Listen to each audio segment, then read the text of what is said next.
Jean-Marc Eko, ancien ministre des Affaires étrangères du président Léomba à la présidence de la République aujourd'hui avec le chef de l'État, les questions nationales ont occupé une place de choix au cours de cette audience. Ali Bongo Ondimba qui a présidé aujourd'hui les travaux du Conseil des ministres. Dans ce journal, le constat des chantiers lancés il y a quelques mois par son Excellence Ali Bongo Ondimba.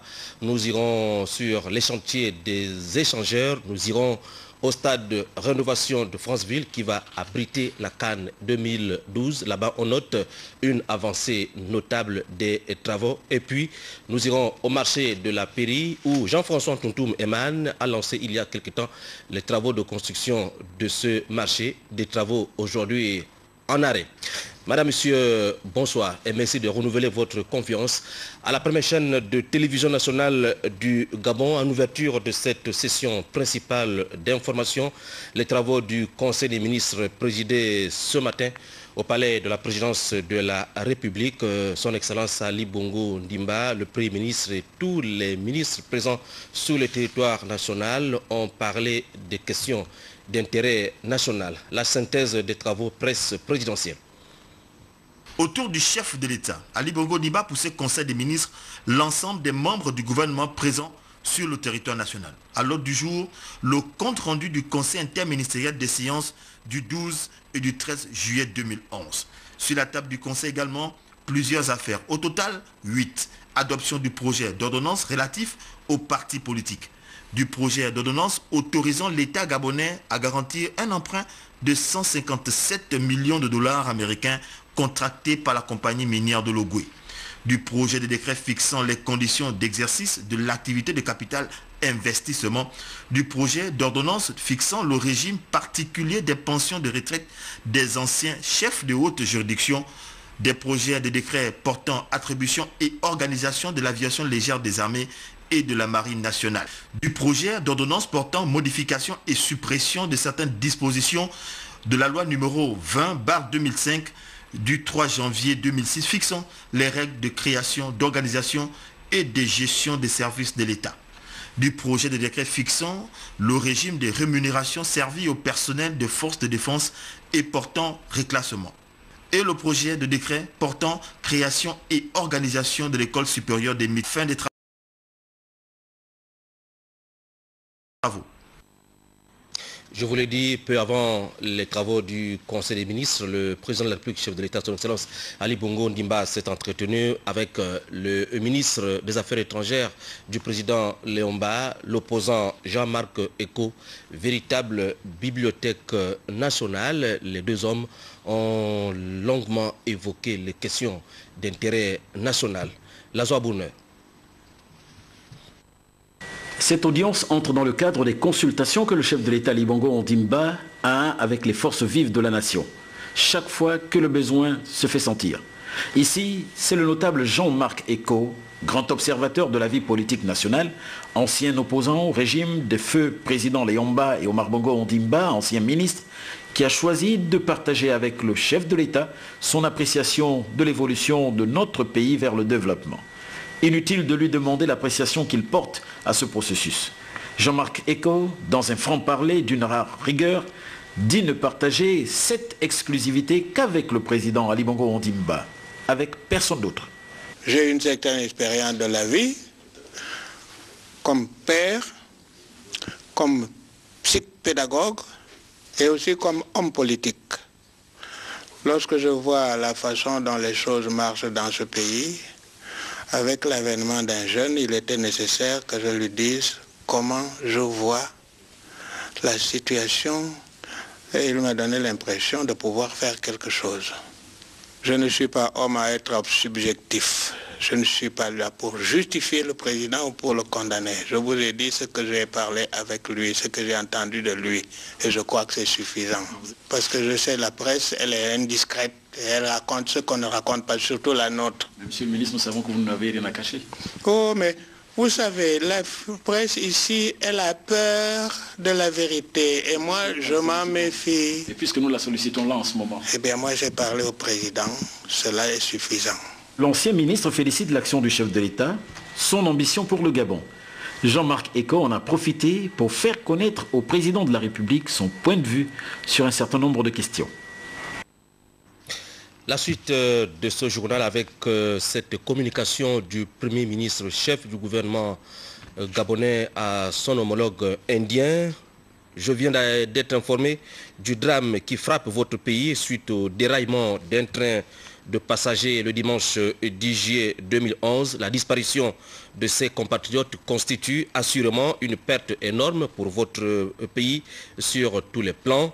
En cette circonstance douloureuse, j'ai l'honneur de venir vous présenter au nom du peuple gabonais, du gouvernement de la République et à mon nom propre, nos condoléances les plus attristées que je vous serai reconnaissant de bien vouloir transmettre aux familles des disparus. Relativement à ce regrettable accident, soyez assurés de tout le soutien et de toute la solidarité du Gabon et de son chef, le président de la République, son Excellence Ali Bongo Ondimba, vis-à-vis de votre pays, du gouvernement et du peuple indien. Je vous prie d'agréer, Monsieur le Premier ministre, l'expression de ma haute et parfaite considération, signée Paul Biya-Oguemba, Premier ministre chef du gouvernement gabonais. Le 14 juillet, fête nationale française a été célébrée aujourd'hui. Cette journée commémore, vous le savez, peut-être la prise de la Bastille en 1789.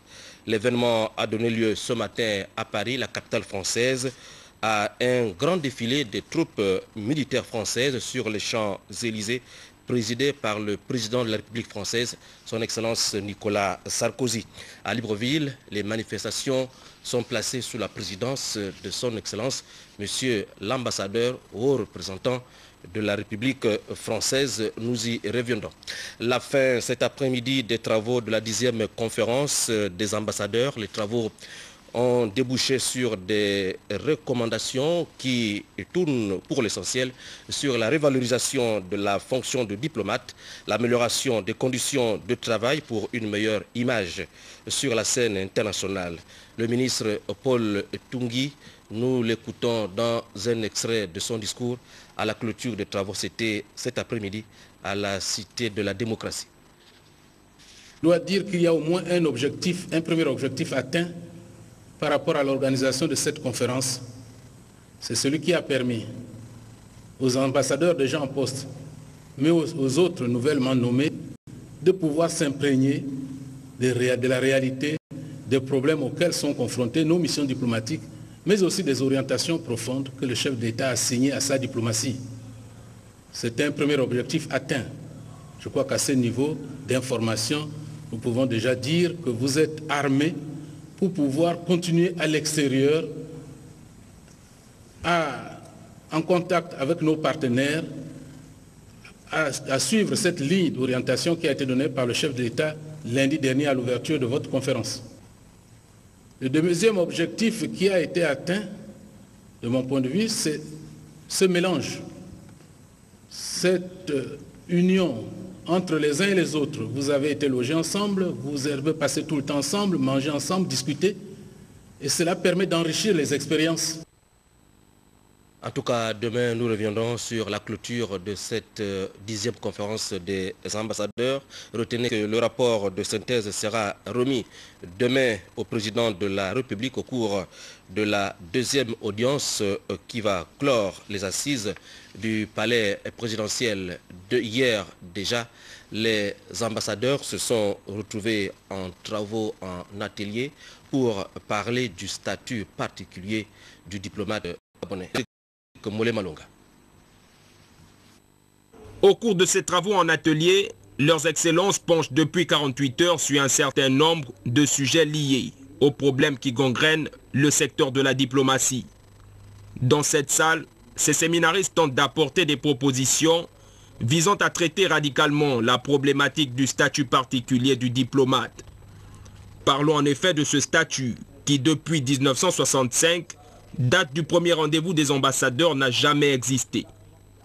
Après avoir rendu service à la nation à l'étranger, lorsque sa carrière arrive à terme, le diplomate est parfois réduit à une petite personne. Pas de véritable distinction, ni de reconnaissance officielle. Peut-être faut-il le rappeler, le diplomate est le représentant de la nation, voire le chantre de la politique du pays à l'extérieur. Et à l'heure où le Gabon aspire à être un pays émergent, les conclusions de ces travaux devraient déboucher sur l'élaboration d'un texte organique qui prévoit ce statut particulier du diplomate tant attendu.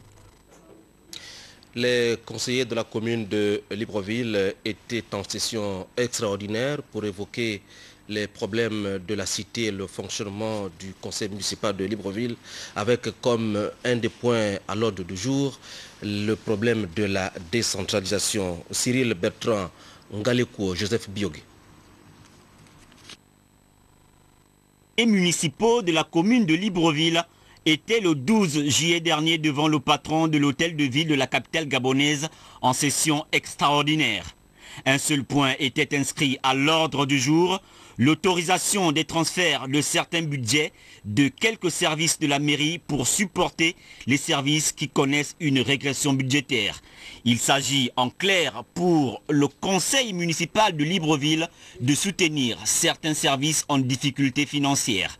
L'autorisation de ces transferts a été adoptée à l'unanimité par l'ensemble des conseillers municipaux. En marge de cette session extraordinaire, le conseiller Florent Bassima a évoqué la question de la décentralisation. Le président avait dit, je le cite, « Je ferai de la décentralisation une réalité ». Cela signifie que pour lui, la décentralisation, c'est un outil de développement. C'est la raison pour laquelle le gouvernement a remis les pendules à l'heure avec le Parlement. Donc le gouvernement a soumis à nouveau un autre projet au Parlement. Ce projet qui rentre dans le cadre des préoccupations du chef de l'État relatives à la décentralisation. Le Parlement, donc le Sénat, a déjà adopté la première mouture. Nous attendons la rentrée prochaine pour que cette commission mixte-là puisse se retrouver pour examiner et adopter en termes identiques la dernière mouture du projet de loi relative à la décentralisation. Quoi que l'on dise, la non-application aujourd'hui de la loi sur la décentralisation reste une préoccupation pour toutes les collectivités locales. Je vous l'ai dit, la capitale gabonaise, ville en chantier depuis quelques mois, des chantiers lancés par le président de la République, chef de l'État, son Excellence Ali Bongo Ondimba. Les routes et autres infrastructures collectives se construisent au grand bonheur des populations. Tous les travaux ont atteint leur vitesse de croisière à l'image des 3 échangeurs en construction dans notre capitale. Le constat, Lolita Obono,